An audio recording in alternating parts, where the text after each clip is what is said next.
Sejam muito bem-vindos a mais um podcast Prorrogação, o jogo continua.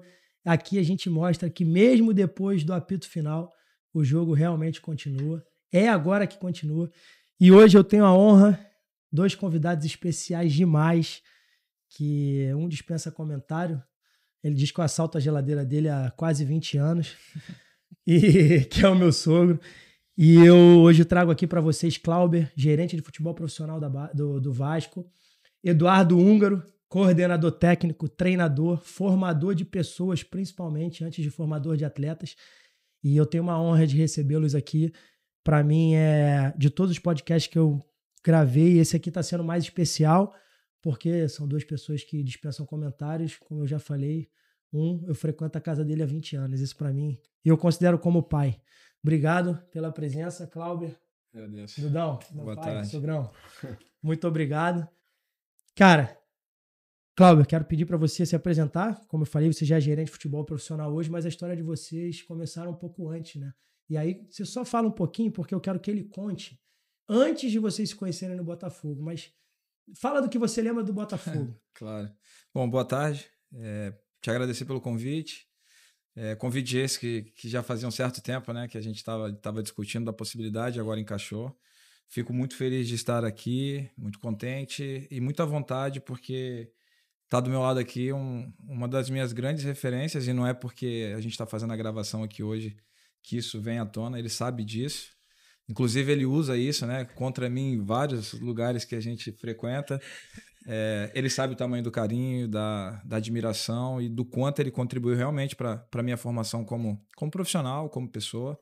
Ele sabe exatamente disso. Talvez ele não saiba realmente o quanto isso é enraizado dentro de mim, mas vamos tentar aqui brevemente falar sobre. Eu encontro o Húngaro, né? Ele vai contar com mais riqueza de detalhes e com um pouquinho mais aumentando um pouquinho mais as mentiras, né? Na época que eu era um atleta, eu jogava na base do Botafogo, no Sub-17. Sub-17, né? Nós enfrentamos o Copacabana, do lado de lá tinha um diretor que ao término da partida se exaltou porque né? Perderam a partida. Segundo ele, foi prejudicado, né, por conta da arbitragem, não tinha o VAR na época. Enfim, ele se exaltou um pouco e eu tenho um recorte desse jornal hoje. Coincidentemente, depois de passar muitos anos, eu reconheci que era realmente o Eduardo Húngaro na época, né? E anos depois, quando eu paro de jogar, trabalhando no Botafogo, eu trabalhava primeiro na peneira, né? Era coordenador da peneira. Eu tive uma primeira experiência como supervisor, justamente com o Húngaro, que foi o primeiro treinador com quem eu trabalhei. Naquela época, o Húngaro era sub-13? Sub-15. E aí, a partir de então, a gente nunca se largou e a minha admiração por ele, desde esse primeiro momento, foi absurda. E a partir desse momento, ele foi me ajudando a crescer como pessoa e como profissional. E se sou o que sou hoje, e não entendo ser muita coisa, mas passa muito pelo que esse cara fez por mim. E graças a esse nosso convívio, eu tenho o prazer de frequentar a casa dele, prazer de chamá-lo de pai, a Roberta de mãe. A gente tem um convívio de irmãos, a gente se preocupa um com o outro, a gente quer o bem um do outro, e isso para mim não tem preço. Caraca, obrigado legal. por tudo. Dudão, depois disso aí, meu irmão, não dá nem mais para... Dá para até acabar. Salvo os excessos, né? Diz aí. Mas diz essa história que ele falou aí, cara. Me diz essa história aí. Procede essa situação aí? Ele me roubou, pô. Eu conheci ele me roubando. Ele falou do árbitro, mas quem fez tudo foi ele. A gente estava ganhando o jogo de 2-0. Copacabana, né? Copacabana, sub-17. Eu sofri uma agressão. Ele cavou essa falta. E aí o árbitro começou a expulsar um, expulsar outro. Tava 2-0 Copacabana. 2-0 Copacabana, o jogo acabou 5-2. Aí teve briga com a polícia. O Zé Roberto, que você conheceu, que era meu...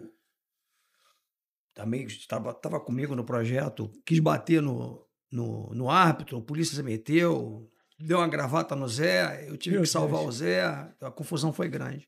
E a gente não imaginava que, estou falando de 2002, né? Sub-17. Ele diz que é 85, né? Mas isso também... No cartório lá botaram 85. Há controvérsia. 2002, depois a gente foi se encontrar em 2009, né? Fomos nos encontrar em 2009. Eu como treinador do Sub-15 do Botafogo e ele como... Ele trabalhava com o seu Léo, né? Com o Sebastião Leônidas. outra referência que a gente tem no futebol, um gênio da bola que estava trabalhando lá na base do Botafogo. E ali a gente começou a conversar e esse tipo de situação não se explica, né? A afinidade não se explica, né? Você sente e a partir dali a gente não se separou mais. É uma amizade linda. Só que não sou eu que eu só retribuo, né? Há uma frase que eu gosto muito, que é: as pessoas que passam por nós não vão sós, deixam um pouco de si e levam um pouco de nós. É de Exupéry, né? Então, na verdade é isso. Contigo, com ele, com todo mundo, é uma via de mão dupla. O que ele diz que eu entreguei para ele, ele entregou em dobro. E você também. Sensacional. Cara, Cláuber, agora dispensa comentários essa apresentação.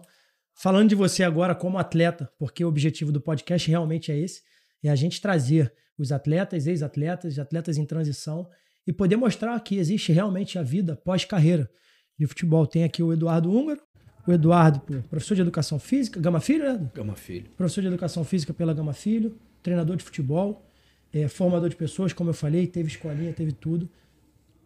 Trabalhou em diversos clubes, atualmente como coordenador técnico, certo?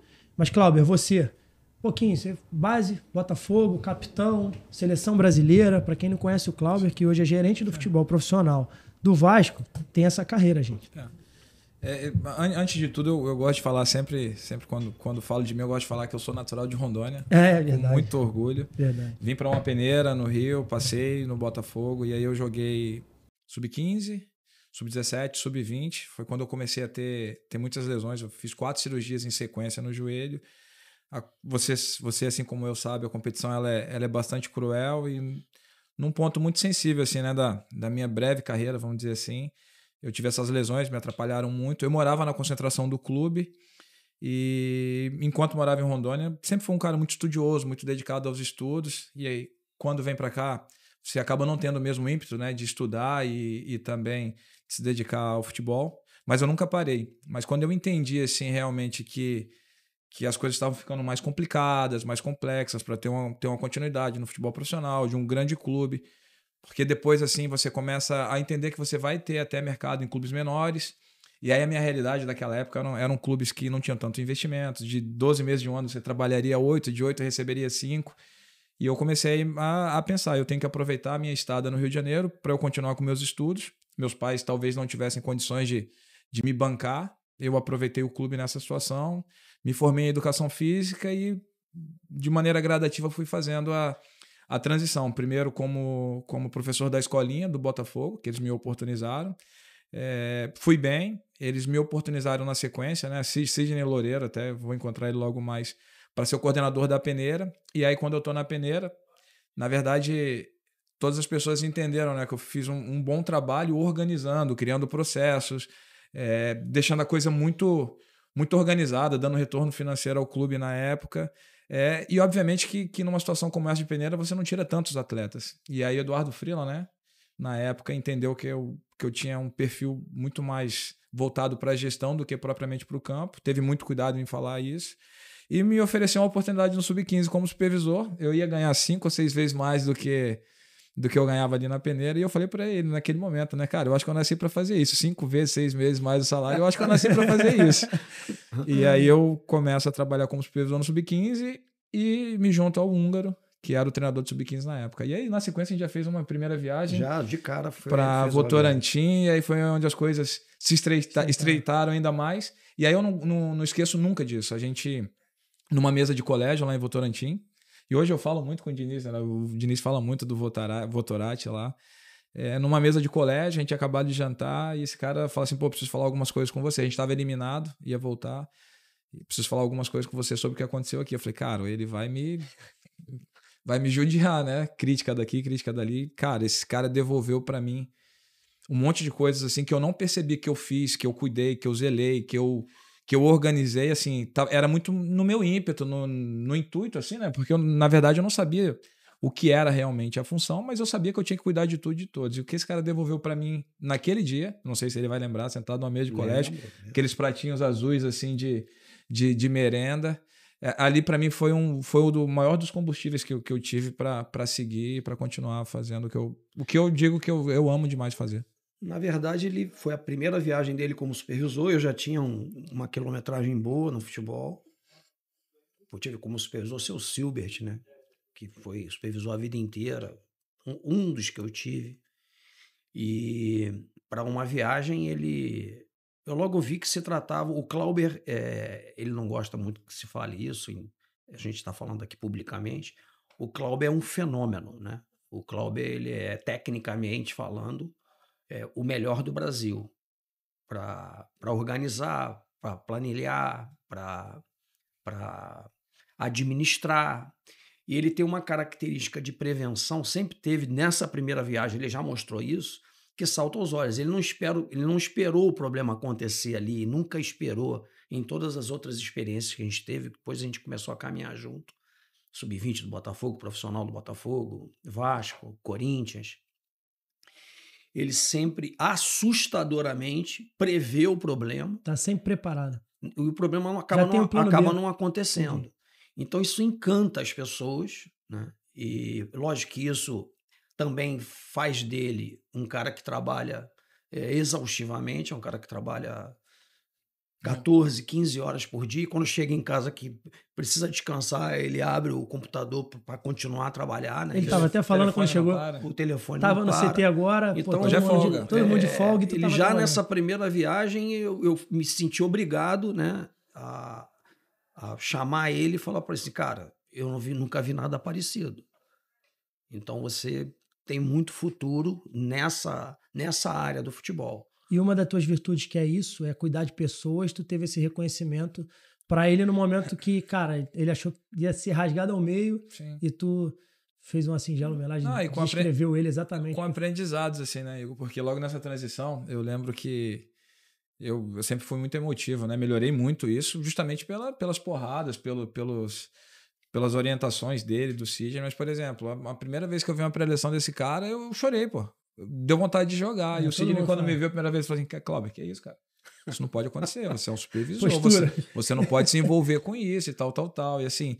E naquele primeiro momento, assim, eu entendendo assim, caramba, as pessoas vão ver, eu tô emocionado, isso, né? A flor da pele vai levar para pelo contrário, é o lado racional da coisa, enfim, sim. Aí as orientações, os feedbacks, enfim. Foi meu primeiro encanto. Eu falei isso com o Diniz outro dia. Eu falei pro Diniz outro dia. Se tu tivesse de definir o Duda em uma palavra. O Duda? Em uma palavra? E tu, Dudão? Tivesse que definir o Clauber em uma palavra. Cara, uma palavra. Um ou outro dentro do futebol? A pessoa ou o profissional? Pode ser, o que você achar melhor. A pessoa é fidelidade. Legal. É o cara mais fiel que eu conheço aos amigos. E o profissional... Fenômeno. Já falou. Um gênio. Como pessoa, acho que pai te resume. Pai resume muita coisa, ele é pai de muita gente, né, cara? É pai de muita coisa. Ele é pai de muita gente. E como profissional, assim, acho que monstro cabe pra ele, sabe? Outro dia, ele sabe dessa história, eu falei com o Diniz no ônibus, a gente indo pra um jogo, eu falei bem assim, você é o segundo treinador que eu me encantei. Trabalhei com muitos outros tops que admiro e tal, mas assim, o encantamento, acho que pelo todo. Ele na hora, quem é o primeiro?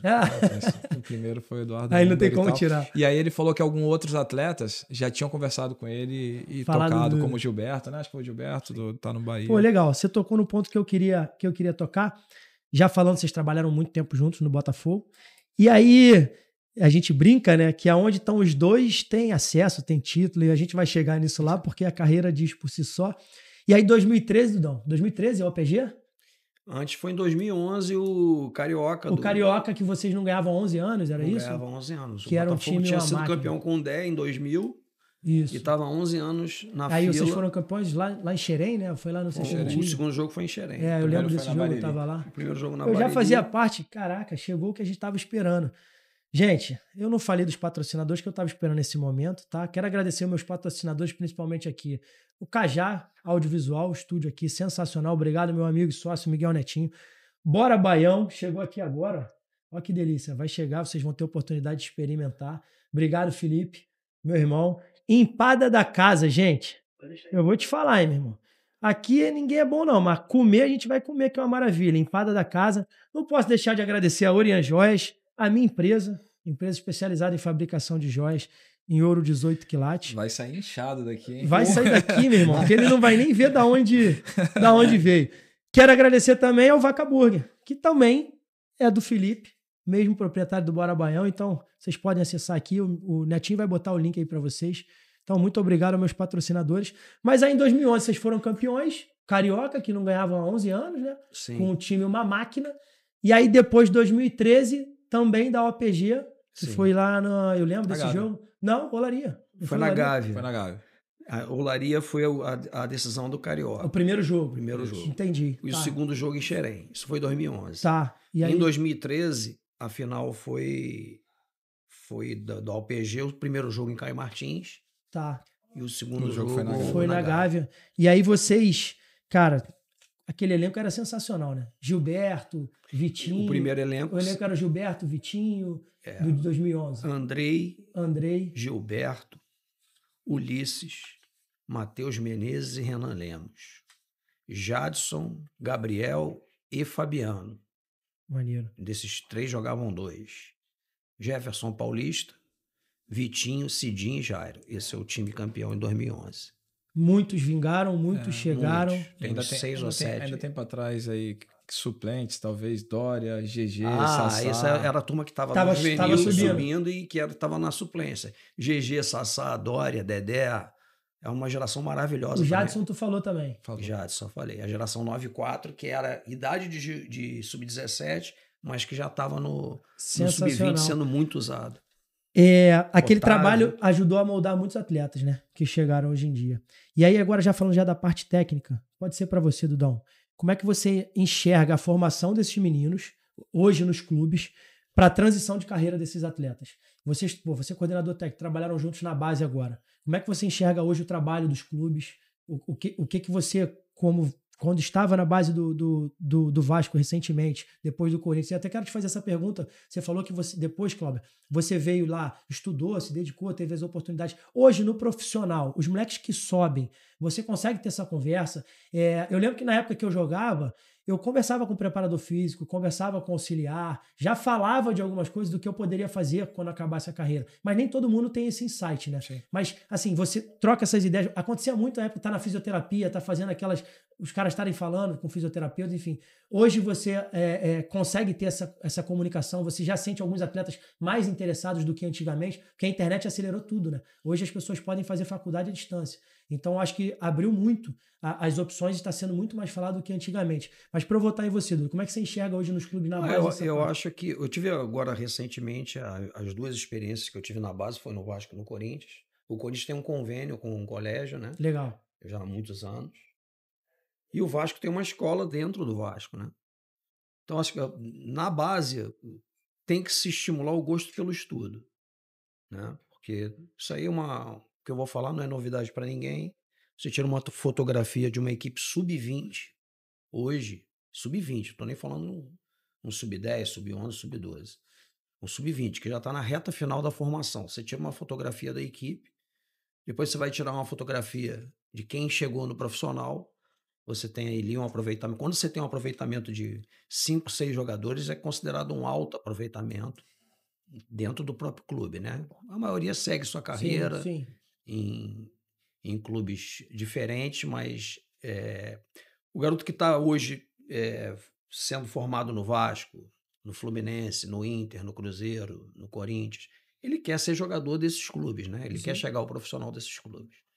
Então, eu acho que assim, isso eu vi no Vasco, uma preocupação com o estudo, né? Evidentemente que o menino que tem uma carreira como atleta, ele tem uma vida diferente do menino, vamos chamar assim, do menino normal, né? Que não tem esse compromisso como atleta. Então, ele realmente tem menos tempo para se dedicar tanto ao estudo, mas o gosto pelo estudo eu acho fundamental. E não adianta, o gosto pelo estudo ele é provocado você botando o garoto na escola, né? O Corinthians tem um convênio muito interessante com o Colégio Amorim, né? Muito interessante, já de muitos anos. Acho que tem mais de 20 anos isso, se eu salvo engano, tem mais de 20 anos.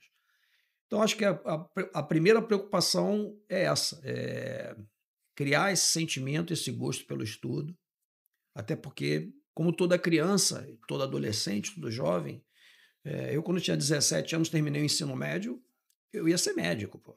A minha família queria que eu fosse médico. Eu era atleta de futsal, gostava de jogar bola, mas na minha cabeça eu ia ser médico até porque era um desejo da família. Então, o menino nessa idade, ele não sabe de outra coisa que não seja jogar futebol. Ele quer ser jogador de futebol, ele não consegue enxergar mais lá na frente. Então, esse gosto pelo estudo, esse sentimento pelo estudo vai levar ele, no decorrer da carreira dele profissional, vai levar ele a um caminho que vai atender o nome do podcast, né? Que é a prorrogação, que é o que vem depois. Rola isso, Cláudio, hoje com alguns? A gente sabe, pode ser que os caras mais velhos estejam para parar, os caras já comecem a buscar. Tu vê que hoje tem o Léo Matos está lá no clube, né? Recém parou, já emendou. E que é um senhor exemplo. Senhor exemplo, pô, fala diversas línguas. Hoje eu não sei qual é a função dele, mas eu acho que ele trabalha... Ele trabalha na transição, justamente na transição. Então, rola, entre outros ali, porque acaba que ex-atletas trabalhando dentro dos clubes inspirem outras pessoas que estejam... Sim, é que na verdade, assim, o próprio Duda falou aqui da questão do colégio do Vasco. O Vasco é um clube que se preocupa demais com o ser humano, né? Até pela figura do presidente hoje. É um cara...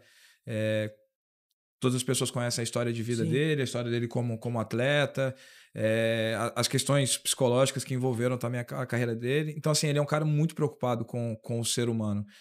O clube como um todo é muito preocupado com o ser humano. Mas eu percebo, assim, Igor, que tem em mim, tem no próprio Léo Matos ali uma grande referência, um cara que usou, né, a carreira dele, os clubes por onde ele passou, os países onde viveu para aprender um idioma. Hoje ele usa isso a favor dele, é um cara extremamente importante, estratégico ali na função do clube.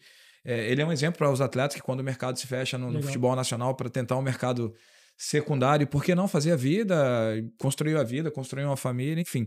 Mas eu percebo que hoje, por conta dos números, né, das questões financeiras que atingiram o futebol, essa busca do atleta é mais tardia em ter uma solução. Na nossa época, a gente com sub-17, sub-20, já estava entendendo que não teria para onde correr, os mercados eram restritos. Hoje, na nossa época, os jogos não eram transmitidos, não tinha visibilidade, a gente tinha que correr atrás das coisas. Não, hoje os meninos todos são conhecidos, às vezes o clube é refém de atletas que nunca jogaram futebol profissional. Esses meninos, por conta disso, no sub-20, no sub-17, já ganham um salário que, na maioria das vezes, já é suficiente até para cuidar de toda a família. Os pais, às vezes, nem trabalham mais. Então, isso faz com que esse atleta tenha uma preocupação muito mais tardia com uma decisão de continuidade ou não. Até porque, para mim, fica muito caracterizado hoje que o atleta, quando está num grande clube, se ele não ascender ao profissional, ele vai ter um mercado secundário, pelo menos por um bom tempo. Não era o nosso caso. Nosso caso, na maioria das vezes, era um ponto final e a gente tinha que pensar numa outra alternativa. Mas existe, assim, a preocupação, existem orientações, existem conversas. Existe hoje um departamento no clube que eu participei da criação desse departamento. Um primeiro momento foi voltado para a chegada de atletas e comissão técnica numa cidade onde precisa de ajuda para alugar apartamento, para colocar o filho no colégio. É o Player Care, né? E é uma coisa que eu cobro muito hoje lá do Leandro, que é o coordenador, junto com a Luísa, da capacitação dos atletas, de melhorar o perfil desse atleta na aprendizagem de idiomas, de cursos técnicos, um manuseio com computador, enfim, um monte de situações que possam acrescentar, né, melhorar a cognição desse atleta, e eu acho que o clube acaba se beneficiando. Mas assim, resumidamente, eu acho que é mais tardia, mesmo que exista a preocupação do clube. O Vasco hoje é um clube que se preocupa muito com o ser humano, mas as cifras hoje eu acho que permitem aos atletas procurar o estudo de maneira mais tardia, infelizmente. Cara, sensacional. Você falou do Matos aí, cara. O Leonardo Matos é um cara que, tiver a oportunidade, quero convidá-lo a estar aqui, porque a história dele é sensacional também. É um cara, como você falou, um inspirador.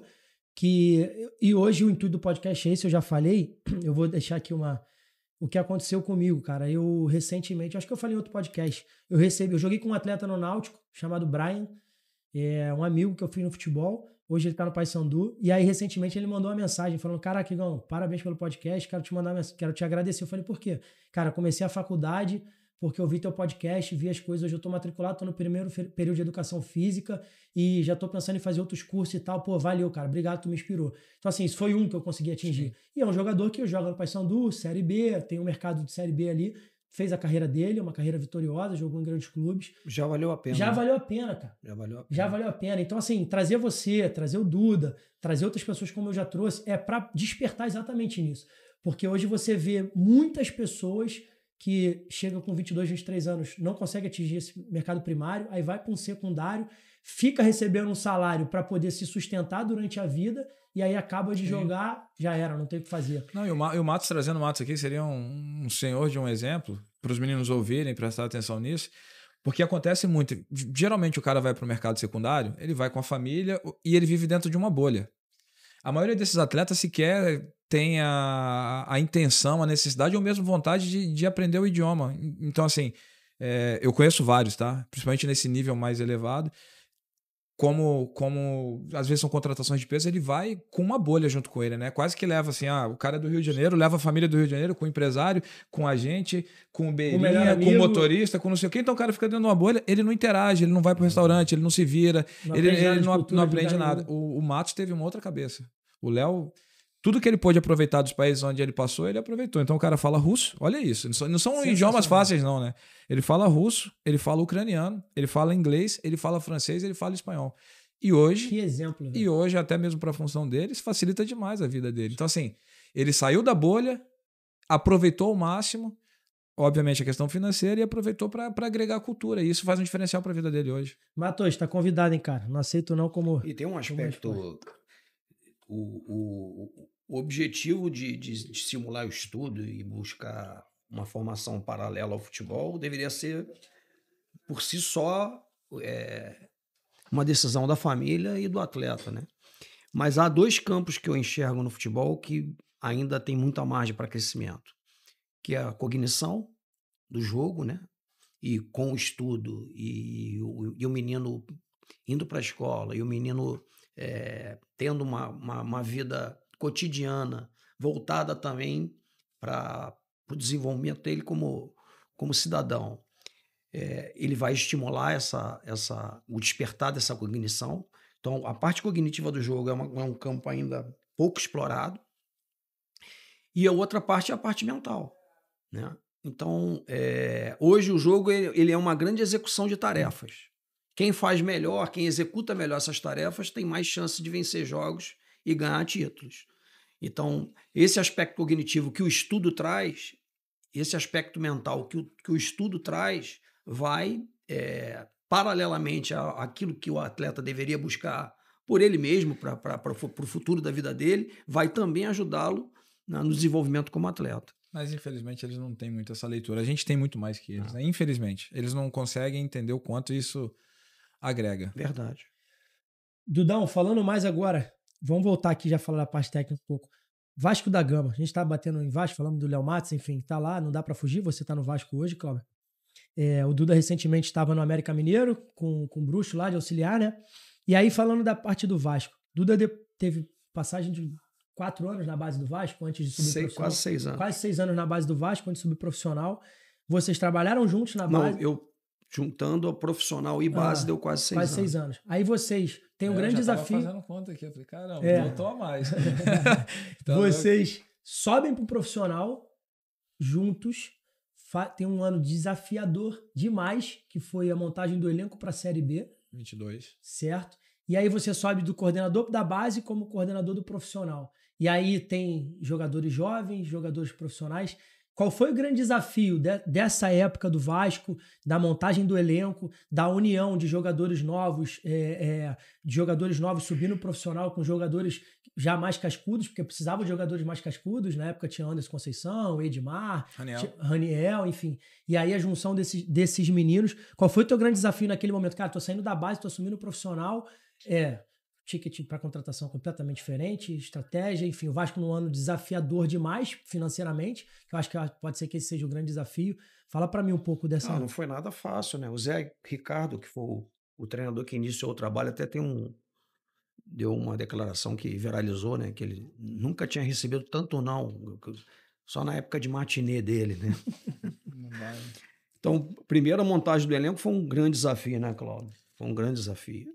E aí a gente, assim, eu acho que a gente foi muito feliz dentro daquilo que era possível. O Vasco era um clube que não tinha, por incrível que pareça, esse enorme, gigantesco clube. Muitos atletas não quiseram vir jogar no Vasco, né? Então, a gente estabeleceu alguns critérios, para a montagem do elenco. E nós reunimos, na minha opinião, um elenco em termos de caráter que eu acho que... Inigualável. Né? Eu tive um elenco assim, você participou no Sertanense, né, em Portugal, mas em termos de caráter, de capacidade de absorver crítica e continuar andando para frente, tomando soco na cabeça, soco nas costas, a pressão soco no muito peito, grande e os caras mental forte. E os caras não paravam de andar para frente, Eu tenho um exemplo... Inclusive os moleques. Todos, os grandes protegiam, todos. os mais experientes protegiam os mais novos. Eles amadureceram muito nesse ano. Tá? Eu tenho uma coisa que para mim é um símbolo disso, não é valorizando o jogador mais experiente, porque como Peck foi fundamental, Figueiredo foi fundamental, eram as nossas 2 motocicletas do lado do campo. Né? Marlon Gomes ajudou muito, Marlon Gomes, Aguinaldo, todos eles, Zé Vitor, que também teve participação muito importante quando chamado. Mas eu tenho um exemplo, nós fizemos... Andrei. Nós fizemos muitas viagens naquele ano, muitas viagens. E toda viagem tem café da manhã e tem almoço, né? De café da manhã. 3. Gostava, né? Rebolava o queixo, que era uma maravilha. Eu gosto. É a época que ele mais engordou. Todos os cafés da manhã e todas as refeições, os primeiros a chegar eram Anderson Conceição e Edmar. Todas, absolutamente todas. Eles chegavam antes de todo mundo. Todas as refeições, na verdade, eram os primeiros. Eles eram os primeiros. Exemplo, eles eram os primeiros. Eles lideravam sem abrir a boca. Entendeu? E aí você tinha Nenê, você tinha Thiago Rodrigues, você tinha várias outras lideranças. Mas esse é só um exemplo para as pessoas entenderem o que era aquele grupo. A gente tivemos 8 derrotas consecutivas jogando fora de casa. 8. E a gente, na 8ª derrota, tinha certeza que ia subir. A gente, na 8ª derrota consecutiva fora de casa, a gente olhava para dentro do vestiário e falava assim, nós vamos subir, pô. Não tem como. O resultado final ia ser o acesso. Não, a gente sabia que ia subir. Então, assim, esse primeiro desafio da montagem, depois que se montou esse grupo com enorme caráter, as coisas fluíram de uma forma internamente de forma muito favorável. E para mim foi fácil, né? Eu tenho um lema como coordenador que é presença discreta e ausência sentida. Então, eu acho importante que o coordenador ele faça pouco barulho, mas que todo mundo saiba que ele está ali. Precisando, é só chamar. E na hora que eu acho que eu tenho que ter uma participação partindo de mim, obviamente que eu procuro mais trabalhar individualmente do que coletivamente. Então, foi uma experiência maravilhosa, riquíssima. Depois a gente retornou para a base, né? Mas fica na minha memória, no meu coração, tudo que a gente viveu. Cada uma das pessoas que estavam ali, tudo que a gente viveu naquele ano. Yuri. Esquecemos de falar do Yuri Lara. Nossa. Pô, cão de guarda. Cláudio, tem algum fato curioso ou marcante de algum atleta recém-promovido que você agiu diretamente? Conseguiu agir ajudando, adaptação, alguma coisa? Às vezes um estrangeiro, alguma coisa... Porque o que o Duda falou, cara, tu vem pra um clube grande, enorme, o Vasco é enorme. E aí o cara, irmão, adaptação, às vezes vem na bolha, ou quando não vem na bolha e precisa desse suporte. Tem algo que você tenha, algum fato curioso que você tenha agido diretamente, ou você, Duda, recentemente no América Mineiro também, na Série B, lá com o Bruxo, tem algum que vocês, cara, pô, eu consegui agir pode ser, vocês são humildes, todo mundo sabe de vocês, mas a gente sabe que às vezes a gente é determinante na vida de um do outro, você principalmente, Duda. A gente vai ter um convidado aqui em breve que é o Léo Flores, que o Léo falou pra mim na mensagem, cara, esse cara ele me pegou, me tirou da comunidade, minha primeira luva quem me deu foi ele, minha primeira escolinha que me levou foi ele, então você foi importante pra muita gente.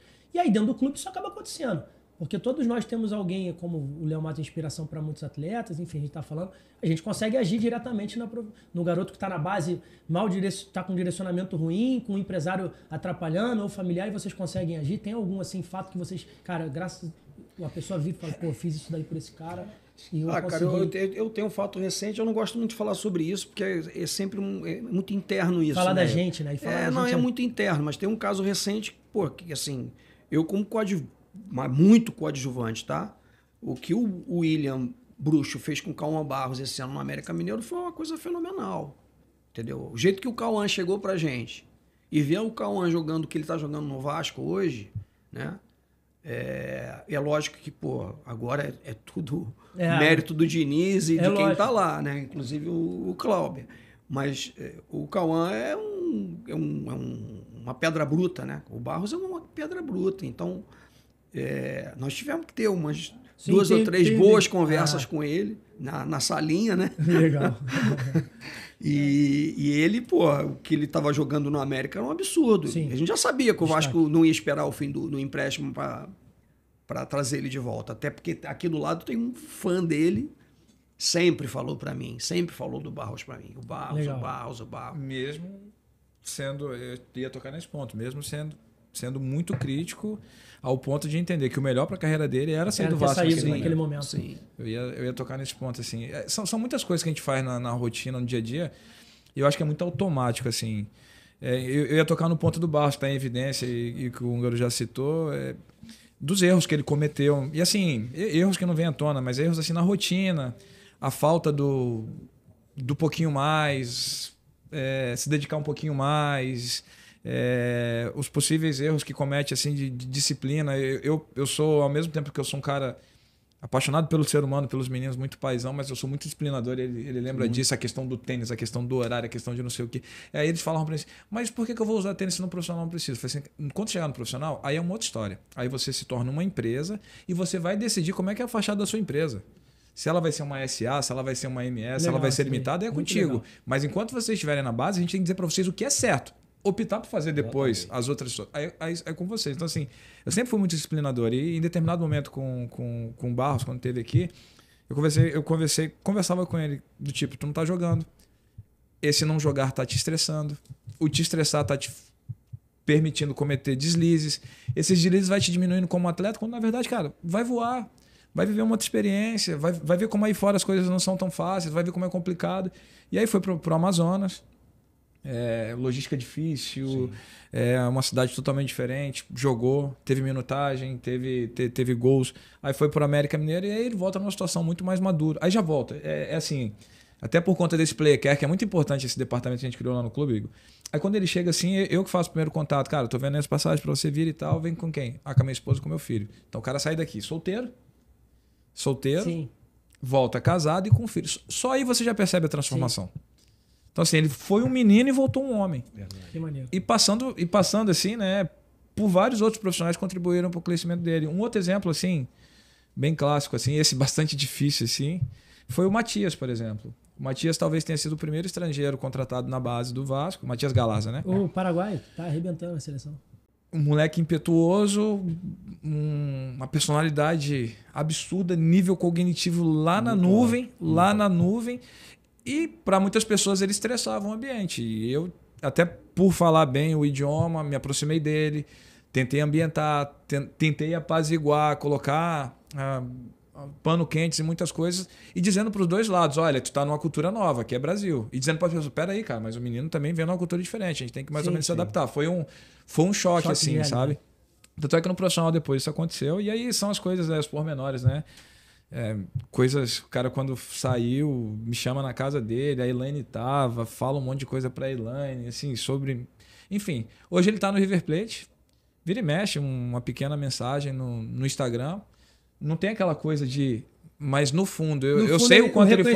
Eu sei o quanto ele foi importante pra mim, porque ele foi importante pra mim pra estimular o meu espanhol, para agora essa quantidade de estrangeiros que tem no grupo, para eu ter mais uma experiência como eu tinha tido lá no Botafogo na época de Sebade, de Mário Risso, de Tanque Ferreira e tal. O Cláudio, ele tem uma vantagem muito grande e é uma coisa até que eu... E ele sabe que eu ajudei ele, só para terminar. De alguma forma ele sabe que eu ajudei, mas essa é a minha função, ponto. Sim. O Cláudio, por ter jogado, e é uma coisa até que eu converso sempre com o Brasil, né? Com o Carlos Brasil. Isso é uma regra quase sem exceção, tá? O ex-jogador que se prepara, que estuda, que se prepara, que vai atrás do conhecimento e soma a experiência de jogador com o conhecimento, o aproveitamento dele no clube, em qualquer função, é sempre muito alto. É sempre muito bom. Legal isso, porque isso é uma mensagem para quem está jogando hoje, que é o que a gente quer transmitir. O ex-jogador que se prepara. Não adianta o cara, porque foi ex-jogador, porque foi um super jogador... Ele acha que ele vai... Do lado de cá é diferente. É muito diferente. Sim. O cara que se prepara, todos os casos comigo e com o Brasil, que aconteceu dessa forma, ex-jogador que se preparou, que estudou, que foi atrás de conhecimento, ele sempre deu muito bom resultado com a gente, nas nossas equipes de trabalho.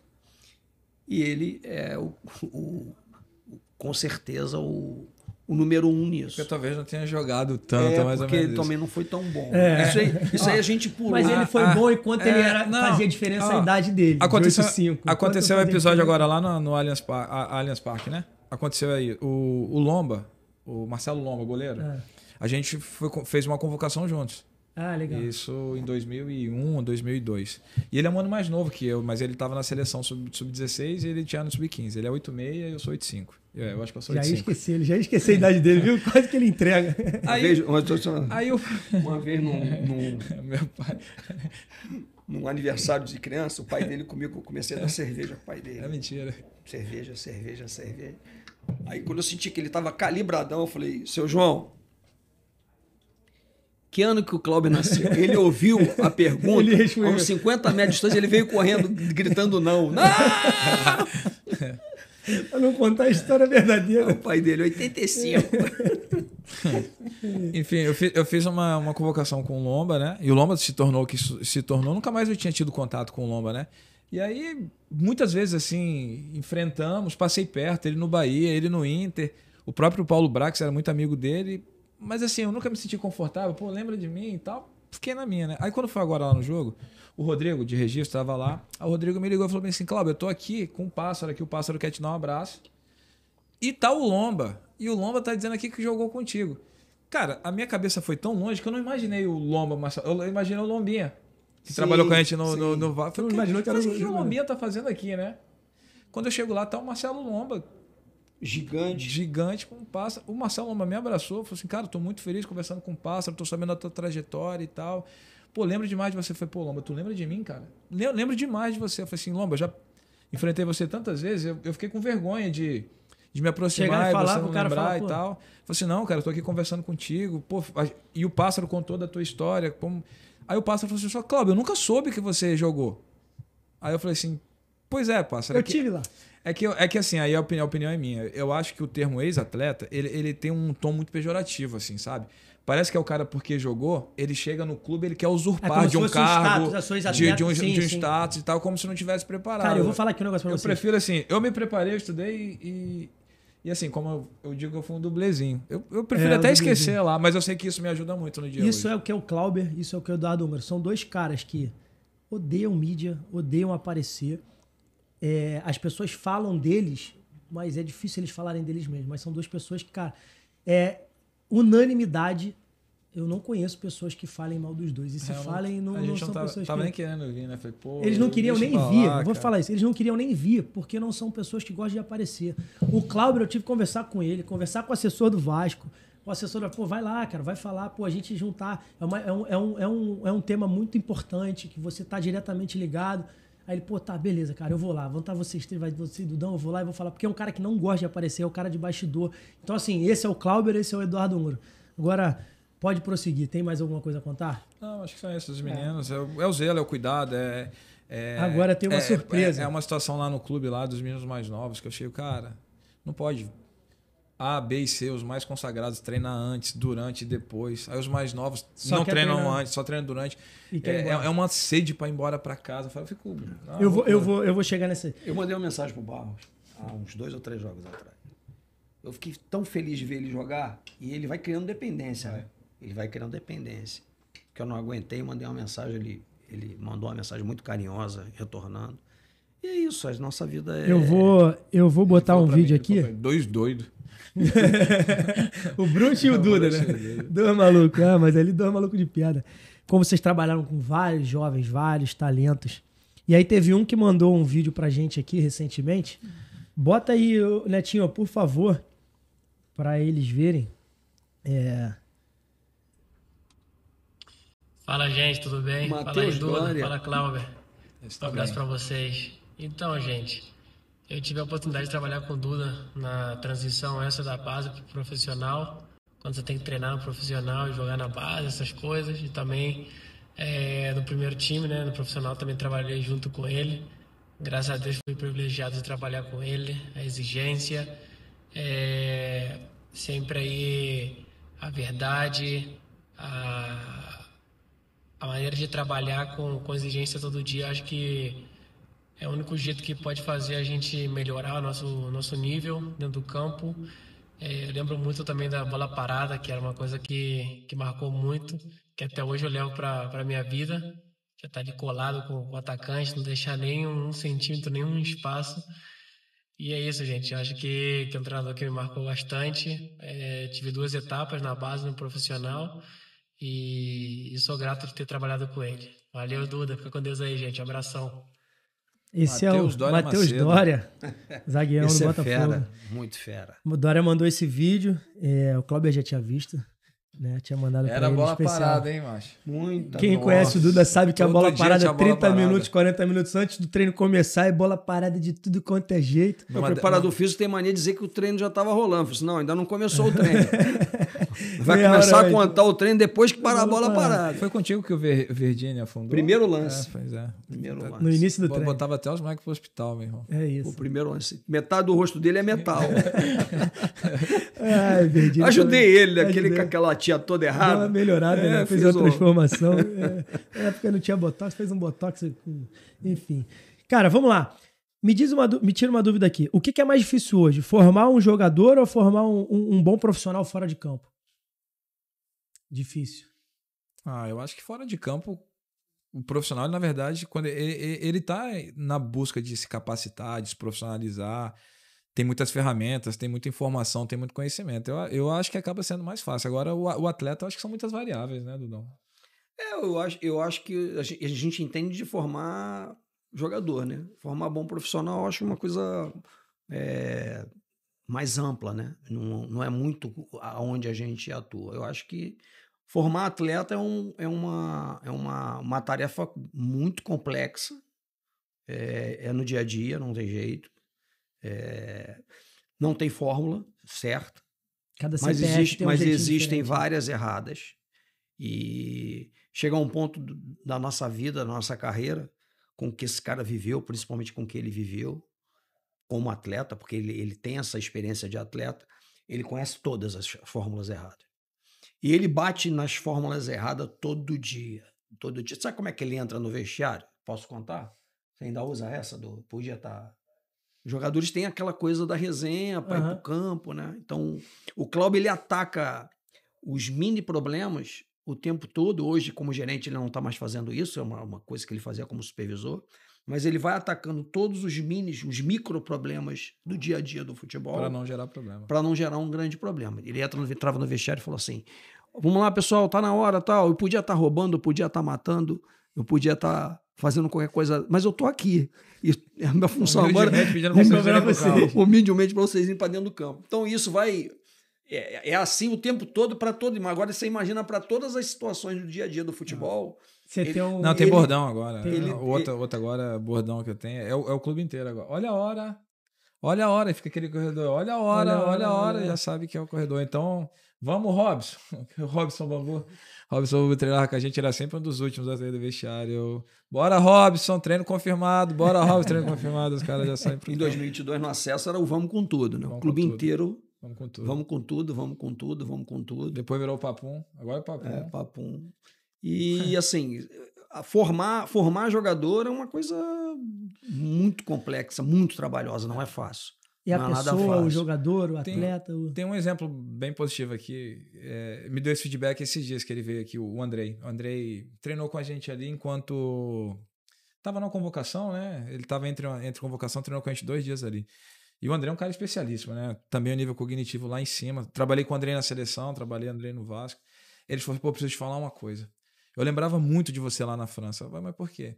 Lembra que você falava com a gente, negócio do horário, negócio do tênis, negócio do não sei o quê? Cláudio, eu era um dos primeiros a chegar no clube. Tanto é que ele virou capitão depois. Legal. Eu era um dos primeiros a chegar no clube e sempre chegava arrumado.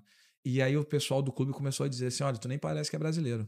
Que maneiro. Mas assim, eu lembrava de você falando, cara, se você é o mais novo, você chega primeiro, chega bem vestido, fica mais tempo, trabalha no clube. Ele falava, esse lance dele chegar mais cedo no clube, sempre com muito tempo, longe de chegar atrasado, trouxe a ele um... Pô, isso é sensacional. E depois ele virou capitão do time. Isso é sensacional, isso é um O André é um caso de um atleta que pensa já lá na frente. O André com 15 anos já tinha 2, 3 anos de curso de inglês, né? Ele já Já era quase fluente em inglês. No sub-15 e sub-16. Rapidamente virou capitão na França, falando francês.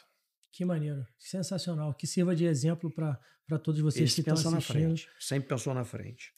Vamos lá, seguindo aqui. Já estamos na fase final, gente. Pô, é uma pena. Dá para ficar 3 horas aqui falando, mas a gente tem que controlar, senão vocês não vão assistir, né? Mentira.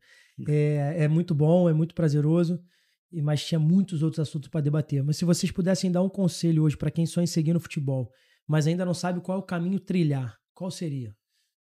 Essa garotada que vem, qual seria o conselho que vocês pudessem Mais dar? atleta ou profissional? Para os atletas. Para os atletas. Querem seguir no futebol. Eu assim... Não tem uma fórmula, né? Não tem fórmula, mas o Duda sabe melhor do que eu. Para mim, a gente tem um grupo aí de profissionais no clube que a gente tá malhando, né? E aí todo dia eu tiro foto e posto lá. Eu falei assim, ó, eu criei a seguinte frase: o azar do talentoso é competir com o determinado. Então, assim, por que eu digo isso? Porque eu acho que, na maioria das vezes, o determinado é quem acaba vencendo no final. Legal. O talentoso, quando preguiçoso, quando não se dedica, quando não se entrega, e na maioria das vezes ele fica pelo caminho. Então, assim, se eu puder dar um conselho, mas assim, depende da área, tá, Igor?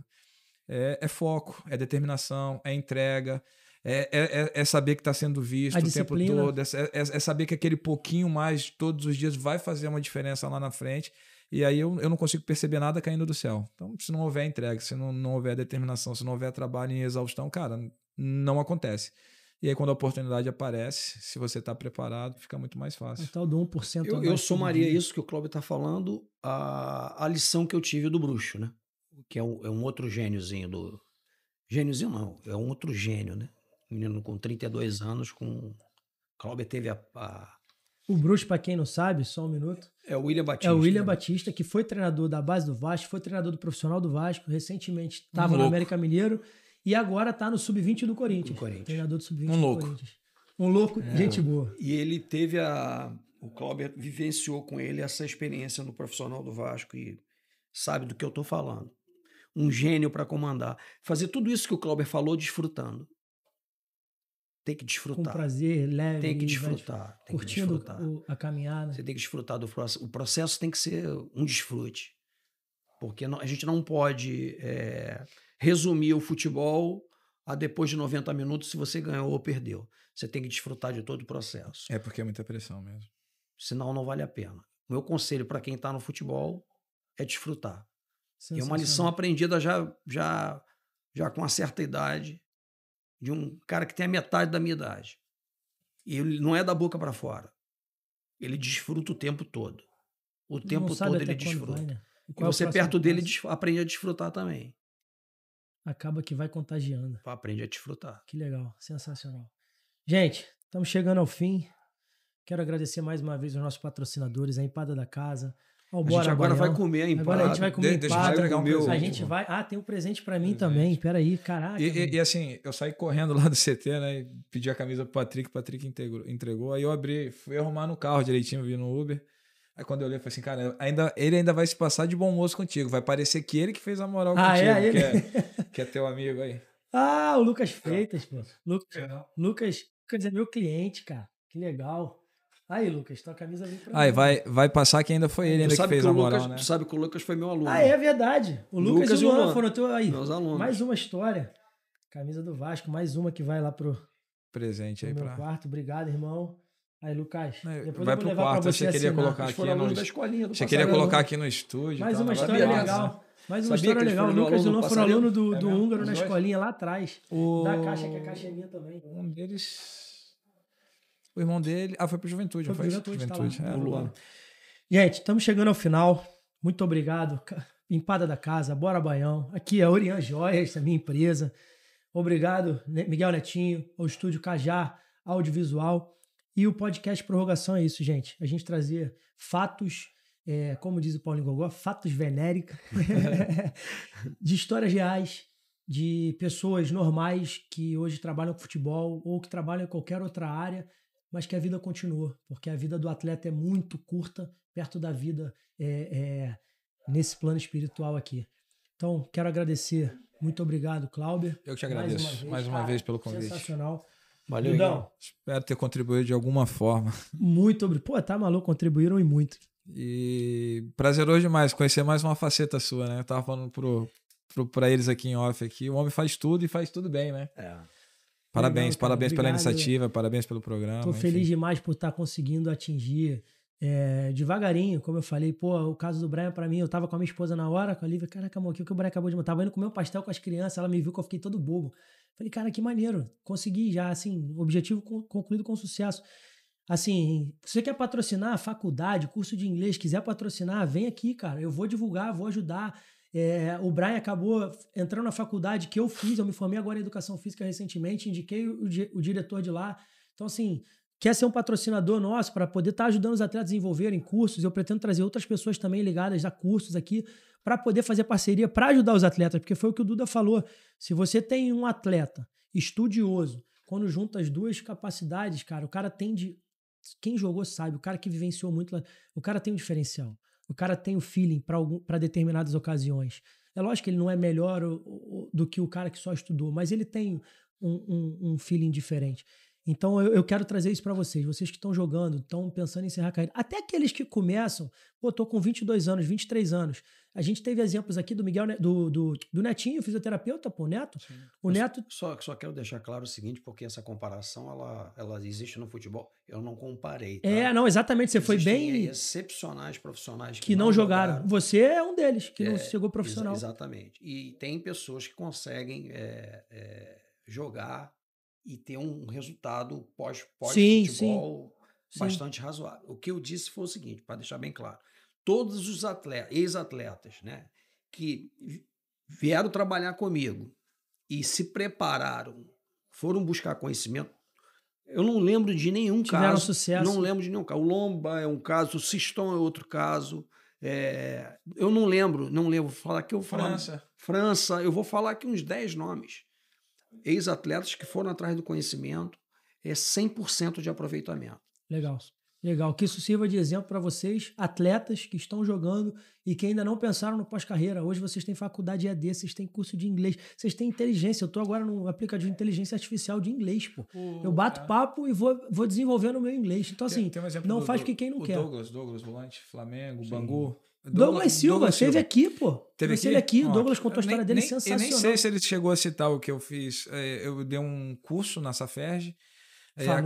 Acaba o curso, ele vai e me procura, falou, cara, fiquei muito empolgado, o que eu tenho que fazer, qual curso que eu tenho que fazer? Eu falei assim, cara, faz uma coisa, o curso é importante, mas você tem que ter uma graduação. Sim. Faz uma faculdade de educação física. Quando você fizer a faculdade de educação física, seus horizontes eles vão se ampliar para o que você quer trabalhar com esporte e tudo mais.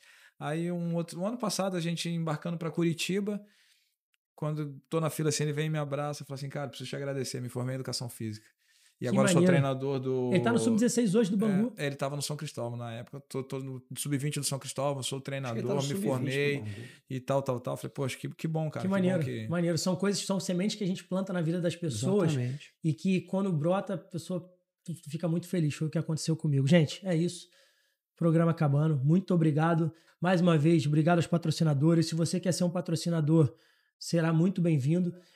Peraí, acabou de chegar aqui agora um vídeo, vou botar aqui para vocês, sensacional esse depoimento pro nosso convidado Eduardo Húngaro. Fala Duda, meu parceiro, professor, queria passar aqui para primeiramente agradecer a tudo, agradecer pela nossa história, por tudo que nós construímos junto lá no início, lá no começo ali da minha carreira, da minha trajetória.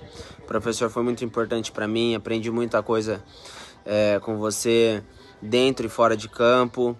Tem uma história legal lá quando eu estava no Paulínia ainda, naquela Copa São Paulo de 2011, que o professor falou que o Botafogo poderia contratar um jogador. O professor acho que gostou de uns 3, 4 e você me escolheu, falou eu quero aquele camisa 8 pela maneira dele jogar, pela fome que ele tem pelo futebol.